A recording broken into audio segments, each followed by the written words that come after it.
આપણી સાથે અત્યારે અમિતજી જોડાયેલા છે. અમિતજી, ખાસ ક્યાં નજર તમારી આજની ઓપ્શન રણનીતિ માટે? જે હિસાબથી મેં જણાવ્યું કે માર્કેટનો આઉટલુક અત્યારે પોઝિટિવ લાગી રહ્યું છે. અપસાઇડમાં જે હિસાબથી આપણે જોઈએ તો 25,510ના ઉપર નિફ્ટી સ્પોટ જેમ નીકળે છે, તો ઇન્ટરડે ફ્રન્ટ પર મોમેન્ટમ પાછું આપણને જોવા મળશે. સો કરન્ટલી જે હિસાબથી આપણે જોઈએ તો 25,600નો કોલ ઓપ્શન બાય કરવાની સલાહ રહેશે.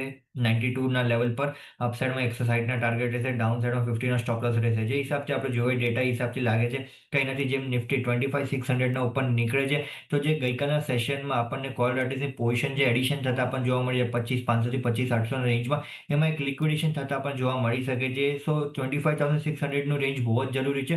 અગર એ નીકળી જાય છે તો ત્યાંથી પાછો આપણને એક સ્ટેબલ બાઇંગ જોવા મળશે 25,900ના લેવલ સુધી. સો કરન્ટલી જેમ મેં સ્ટાર્ટમાં બી જણાવ્યું 25,375 સ્ટોપ લોસથી લોંગની પોઝિશન ક્રિએટ કરવી જોઈએ. એટલે જુઓ, ખાસ કરીને અહીંયાથી 25,370ના એક સ્ટોપ લોસ તો તમે નિફ્ટી પર શરૂઆતમાં કહ્યો તો એ પ્રમાણે તમારે 25,600નું એક આજના દિવસે કોલ ઓપ્શન ખરીદીને જવાની સલાહ બનતી દેખાઈ રહી છે. 160નો ટાર્ગેટ, 50ના સ્ટોપ લોસ, 92 રૂપિયાની આજુબાજુ, અત્યારે 90 રૂપિયાની 91 રૂપિયાની આજુબાજુ ચાલી રહ્યો છે. એટલે એના પર એક ધ્યાન રાખજો. એક ઘટાડે ખરીદદારી અહીંયા સલાહ છે. 25,600 એક તેજીની અપેક્ષા બનતી દેખાઈ રહી છે. પરંતુ આગળ